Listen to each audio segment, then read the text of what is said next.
¿Te sentiste cercano escribiendo el libro de la ¿Al momia? Ávila? Sí. Bueno, sí, mucho. ¿Por qué? Porque primero, claro, fui por el personaje. De alguna manera fui a buscar el personaje y tú sabes que se hacen unas rutas, ¿no? O sea, Ese recorrido que tú cuentas aquí lo hiciste. es correcto, es correcto. Entonces, ese recorrido fue el que me dio también una guía de cómo tenía que escribir la novela, ¿no? Yo fui por el personaje en realidad, no sabía cómo iba a empezar a trabajarlo, pero el mismo recorrido hacia el lugar me orientó. Dije, bueno, perfecto, o sea, lo que tengo es que aprovechar los escenarios. Utilizo tiempos distintos, pero utilizo como eslabones los escenarios y la ruta. Y cada vez que voy haciendo una parada, algo entre, me traslado al tiempo del personaje y a la vez hago algo del presente. Entonces, Además también hay algo misterioso, el Ávila. Y nosotros tenemos aquí un botánico que ha sido un gran observador, un gran enamorado del Ávila, realmente. Y claro, cuando uno dice el Ávila, uno piensa en Bruno Manara y en Dr. Canoche.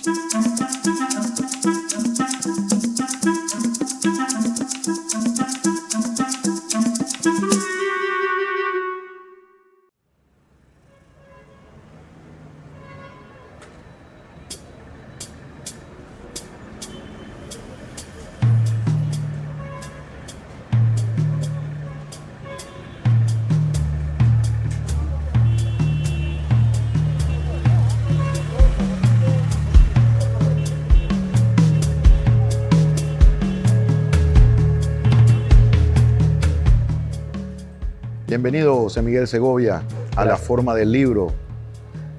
Para nosotros ha sido todo algo muy inédito, más bien, tu incursión en la literatura, sobre todo porque te conocíamos del Flaco Segovia, ¿no? De aquella vida que fue de la universidad, estudiaste periodismo en la Central, pero ahora eres un escritor que publicas tu libro en los medios, en todas estas librerías digitales. ¿A qué se debe que tú te hayas dedicado a autopublicarte? bueno, gracias, Raúl. Es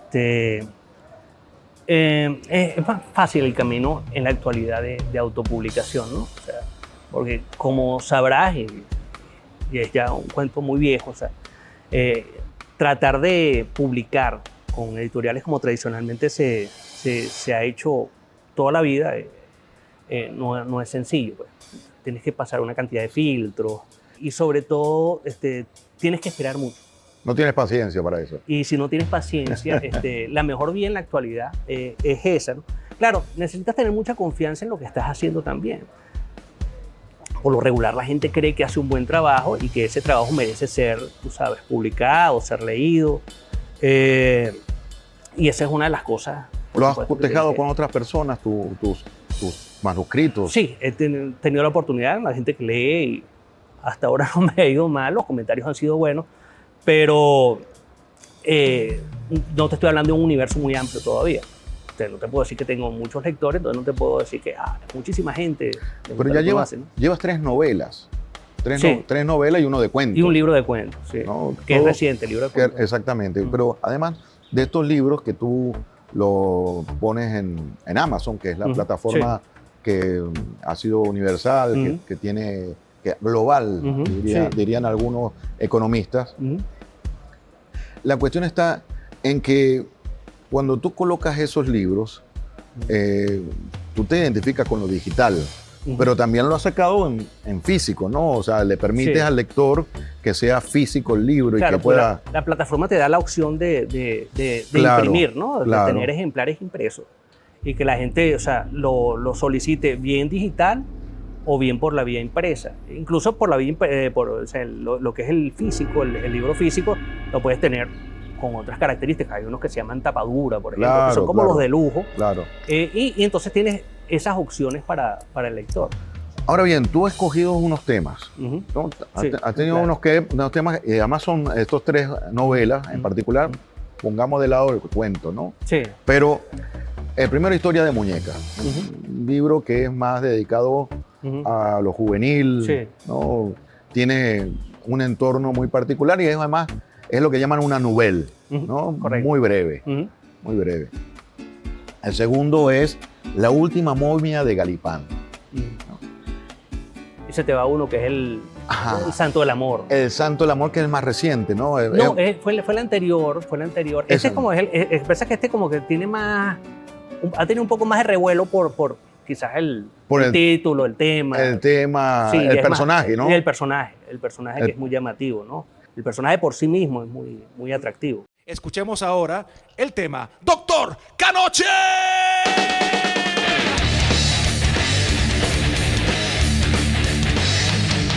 Aquí vivió el horror bajo el nombre de Doctor Canoche.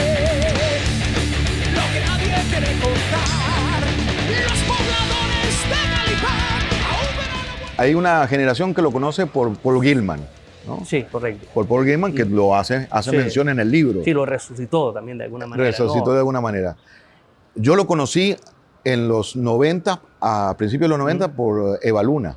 Ujú. Isabel Allende, toda la novela se corresponde con el momificador, ¿no? Sí. Pero bueno, es parte de nuestra historia, es parte Sí. de nuestra, Sí.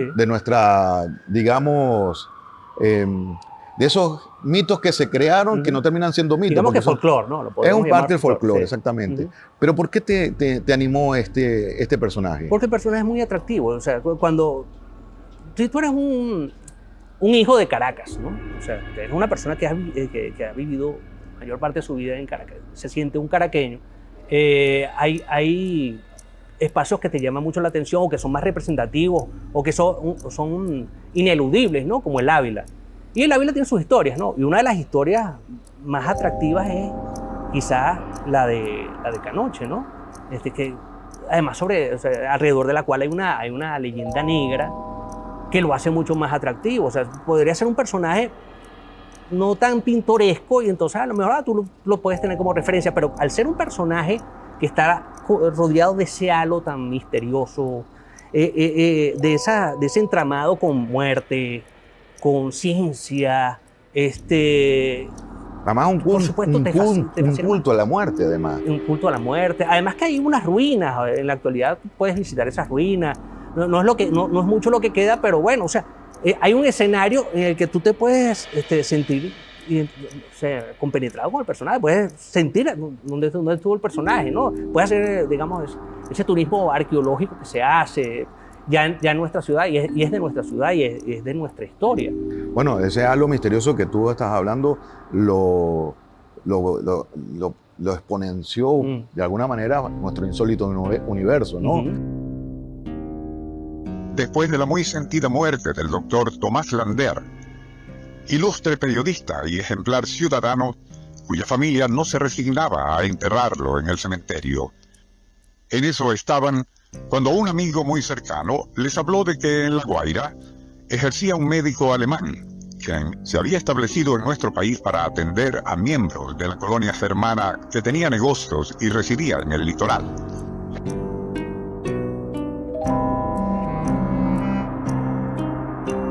El doctor Nock, a quien el populacho más bien le decía Doctor Canoche, pareció haber desarrollado una ingeniosa metodología para embalsamar cadáveres, dotándolos de tal apariencia de vida que causaba supersticioso asombro entre muchos. Enterada la familia del doctor Lander, acudió a Nock para que momificara su cadáver. El resultado fue verdaderamente asombroso.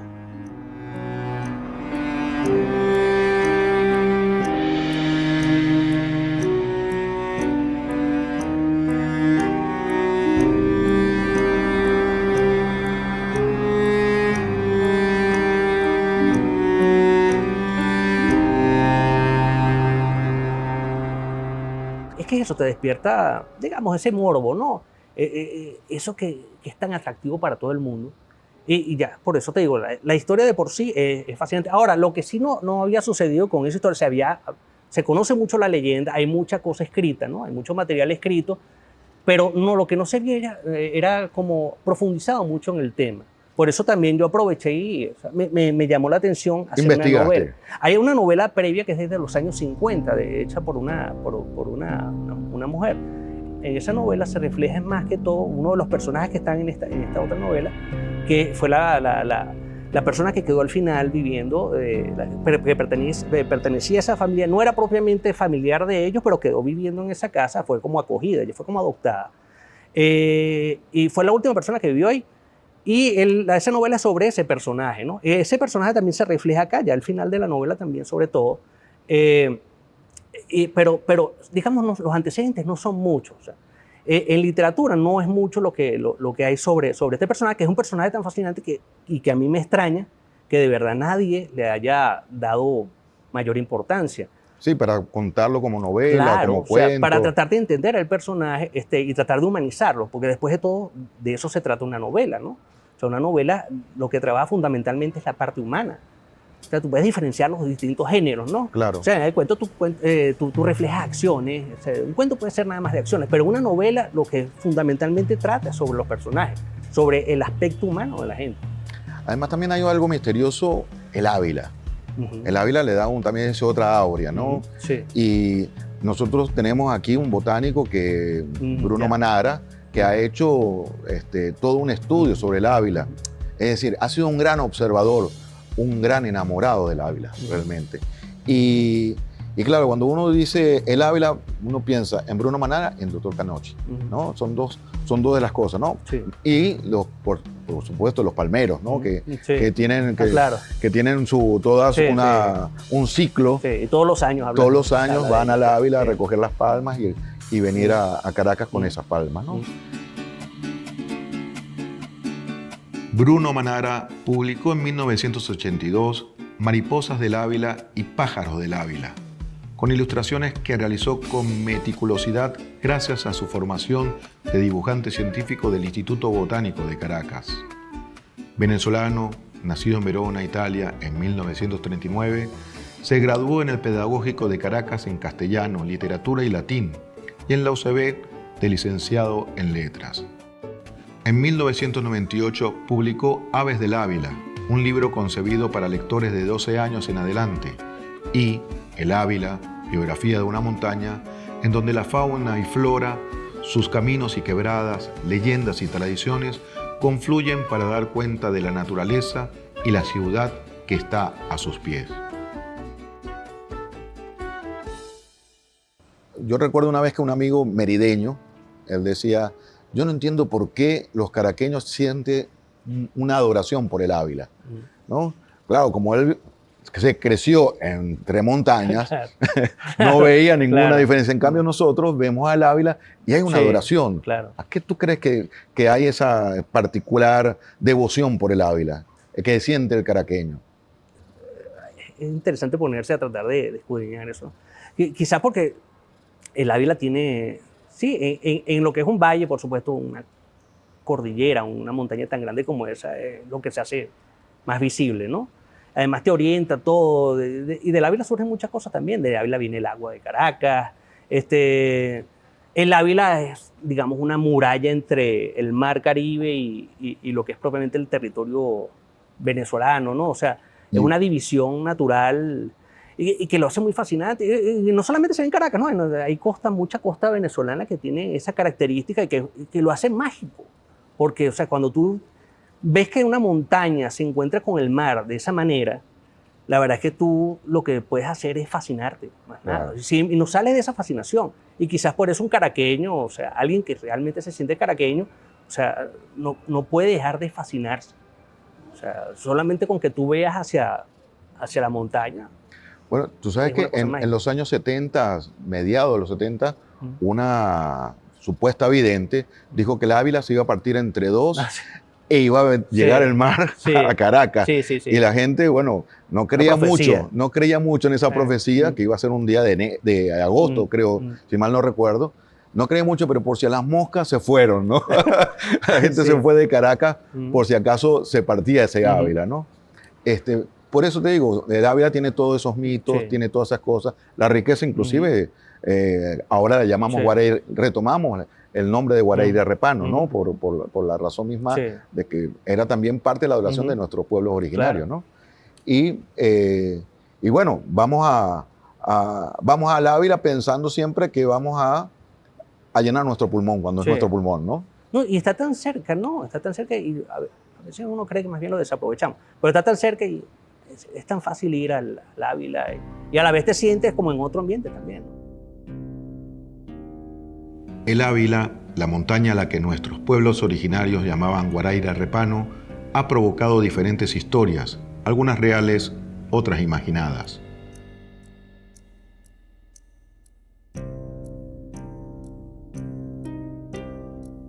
En el libro Por los caminos del Ávila, de Eduardo Rojuac, publicado en 1983, aparece Gran Montaña como traducción al español de Guaraíra Repano. 15 años después, en El Ávila, biografía de una montaña, de Bruno Manara, encontramos otra traducción para Guaraíra Repano, lugar de dantas. Interpretación que nos lleva a María Lionza, desnuda sobre una danta, obra del escultor Alejandro Colina, que originalmente miraba hacia el Ávila y formó parte del Estadio Olímpico, albergando el fuego de los Juegos Bolivarianos en 1954. Por tanto, si de escoger se trata, nos quedamos con la traducción lugar de dantas, puesto que es como regresar a la lengua de origen, ya que danta también es lengua originaria. ¿Te sentiste cercano escribiendo el libro de la momia? Ávila. Sí. Bueno, sí, mucho. ¿Por qué? Porque primero, claro, fui por el personaje. De alguna manera fui a buscar el personaje y tú sabes que se hacen unas rutas, ¿no? O sea, Ese recorrido que tú cuentas aquí lo hiciste. Es correcto, es correcto. Entonces, ese recorrido fue el que me dio también una guía de cómo tenía que escribir la novela, ¿no? Yo fui por el personaje en realidad. No sabía cómo iba a empezar a trabajarlo, pero el mismo recorrido hacia el lugar me orientó. Dije, bueno, perfecto, o sea, lo que tengo es que aprovechar los escenarios. Utilizo tiempos distintos, pero utilizo como eslabones los escenarios en la ruta. Y cada vez que voy haciendo una parada, algo me traslado al tiempo del personaje y a la vez hago algo del presente. Entonces, lo que hice fue acoplar, o sea, usé la ruta para escribir la novela. O sea, sí me sentí evidentemente identificado con la ruta, o sea, sentí que ese era el camino. Pues. Estos antecedentes, como Isabel Allende y esta otra escritora que escribió sobre Dr. Canoche, ¿te animaron a contar una historia diferente? No, sabrás que no, en realidad no tienen influencia sobre la novela. Las tengo como referencia, pero no tienen... me sirvió más bien el trabajo, digamos, de buscar por internet, digamos, en algunos archivos, buscar alguna bibliografía, pero más que todo para recabar datos. En realidad no quería sentirme con mucha influencia de otros textos para darle mi punto de vista, darle un punto de vista más personal, ¿no? ¿Cómo te sientes mejor, como escritor o como periodista? En este momento de mi vida como escritor. Como escritor. Sí, quizá porque, bueno, ser periodista en algún momento fue una etapa, ¿no? Tú sabes que yo hice más que todo fue televisión y es otro tipo de cosas. Y en realidad uno entró al periodismo, cuando uno incursionó en el periodismo fue más que todo con una vocación de escritor que podía canalizar de otra manera, ¿no? Claro, o sea que la televisión fue un desvío para ti. Fue un desvío como de 20 años, pero fue un desvío. Sí. Está bien.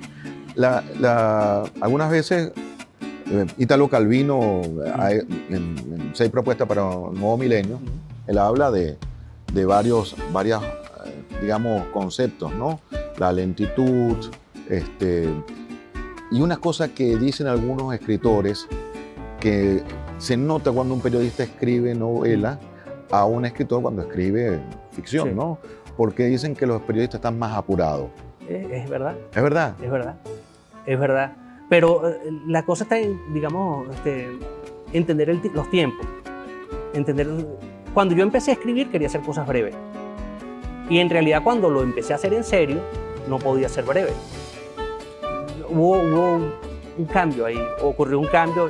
Incluso pensé por un tiempo que yo no podría escribir más nunca cuentos, porque necesitaba tiempo para escribir, o sea, necesitaba extenderme. Y retomé los cuentos fue hace poco. Claro. Y lo retomé con seriedad y me di cuenta que sí, muy claro. Evidentemente el trabajo como periodista te sirve de mucho, O sea, las técnicas para escribir como periodista son muy útiles. Por supuesto, le das más importancia a las palabras, sabes más de la economía de la palabra, o quieres entender un poco más la economía de la palabra, y para eso te sirve estudiar periodismo o ser periodista. Claro, ahí sí, ahí es justamente donde dicen que somos más rápidos, Sí. ¿no? Que escribimos mucho Claro. más rápido por esa economía. Claro, la ¿no? cosa es vencer eso, o sea, la impaciencia. Vencer la impaciencia, creo que para hacer una novela sobre todo tienes que ser muy paciente, es un trabajo muy meticuloso. Y si no tienes esa paciencia, es difícil que puedas hacer una novela, o que puedas completar una novela, o puedas hacer una buena novela. La precipitación no te ayuda, una novela no puede ser precipitada. El Ávila no ha sido indiferente para los escritores, músicos, pintores. Juan Antonio Pérez Bonalde, en Vuelta a la Patria, nos dice: Caracas, allí está, vedla tendida a las faldas del Ávila empinado. Santiago Key Ayala confiesa en su libro Bajo el signo del Ávila que posee 3 devociones a las cuales le ha sido fiel toda su vida: el océano, la prensa de imprimir y el Ávila. No quiero perder ni un solo aspecto de la belleza del Ávila. Hoy está vestido con una luz lila y así, lentamente, el Ávila se va convirtiendo en una enorme amatista, confesó el escritor Manuel Díaz Rodríguez. Podemos conseguir más de una declaración en Caracas física y espiritual de Aquiles Nazoa, en más de un poeta, en más de un músico, en más de un pintor. ¿Tú te sentiste, cuando decidiste escribir una novela, pensaste, hoy me siento y empiezo a escribir una novela, o te No. encontraste con la novela? La encontré con la novela. No pensé, es lo que te digo, cuando yo quise hacerlo en serio, pensé hacer cosas cortas. Y de repente me di cuenta que o sea, tenía que tomarme más tiempo, tenía que hacer las cosas con más paciencia, darle más tiempo, extender, contar más, relatar más, o sea, profundizar más. Y claro, ahí digamos que historias que te sirven más para novelas que para, o sea, sí, para novelas o para cuentos, ¿no? En este caso, esta es una historia que para hacerle un cuento o sea, pierdes mucho. O sea, necesitas decir mucho con personajes como Canoche. Hay otras cosas que son más, digamos, más de acción, más de actos, eso te sirve más para cuentos. O sea, cuando no tienes que profundizar tanto sobre un personaje, haz un cuento, pero en este caso había que hacer ¿Y una cuánto novela. tiempo te llevó a hacer la investigación de Dr. Canoche? Pudo haber sido como 4 o 5 años. 4 o 5 años. 4 o 5 años. Claro, no sentándome a revisar todos los días y no dedicándole horas, ¿no? Bastante espaciado, fue con bastante espacio. No fue tan metódico. La investigación no fue tan metódica. Realmente metódica fue la escritura, ¿no? Ponerse a escribirse. Eso sí requiere, digamos, disciplina. El otro puede ser un poco más flexible, ¿no? Y hay muchas cosas sueltas que tomas de historias, cosas que escuchas, referencias que tienes, algún testimonio. Y esos a veces son muy sueltos y se toman un tiempo. No lo puedes, digamos, metodologizar. Lo puedes hacer una metodología de eso. Escribir sí. A juro tienes que hacer una disciplina porque si no, no haces la novela. No la vas a terminar jamás. ¿Te quedó algo por fuera de la novela que quisieras volver a incluirlo? Alguien esperaba una especie de biografía. Alguno de los lectores ¿Ah, esperó sí? y me dijo, esperaba más aquí. Y cuando tuve la oportunidad de hablar con ese lector, le dije, lo que pasa es que no es una biografía, es una novela. Son cosas distintas. O sea, una novela a ti te interesa es dar a conocer lo que tiene el personaje, no tanto contarla, para eso recurres a otro tipo de textos. Aquí lo que te interesa es la parte, digamos, humana, de conducta, de comportamiento del personaje, ¿no? Y eso podría haber sido, puede ser, lo pudiste haber extendido más. Algunos personajes los pudiste haber profundizado más. Hay algunos personajes que desaparecen en algún momento. Y esos personajes en la vida real tampoco se supo nada. Por ejemplo, el hijo de Canoche desapareció. Se fue a Puerto Cabello. Hasta donde uno sabe, se fue a Puerto Cabello y después se fue a Colombia. No se supo más nada. El hombre no vino a reclamar las propiedades del... Entonces uno tiene que tratar de explicar, de buscarle una explicación a eso. Bueno, yo le di la mía. O sea, yo le busqué una interpretación. ¿Por qué? Por algunas cosas, algunos elementos, algunos hechos que tú lograste investigar. O sea, el personaje se fue a Alemania, regresó. Tú sabes que había un conflicto familiar. O sea, lo sabes. No tienes las precisiones, pero sí. Puedes intuir que hay algo más. Puedes llegar a la conclusión de que hubo un conflicto familiar y bueno, por ahí te vas, ¿no? Claro. Pero esa especulación es parte digamos... Bueno, lo importante para ese lector y para muchos otros lectores es que hay una investigación al respecto. No quiere decir que todo lo que se escriba después claro, tenga que ser... Claro, no todo es cierto. No todo es cierto, no todo es cronológico. Exacto. Pero no todo es ficticio tampoco. Exacto. De eso se trata la novela. O sea, el trabajo de una novela es eso. Es lo que te digo, no es una biografía, pero tampoco es una completa ficción. Por eso que le llaman también, se le suele llamar ficción histórica, ¿no? Ficción histórica, Sí, exactamente. o historia novelada. Gracias, José Miguel, por estar con nosotros en La Forma del Libro y darle un poco de momia, de ficción y de novela que muchas veces tenemos dentro de nuestro ámbito literario algunas pocas referencias, especialmente sobre el Dr. Canoche. Gracias a ti, Raúl.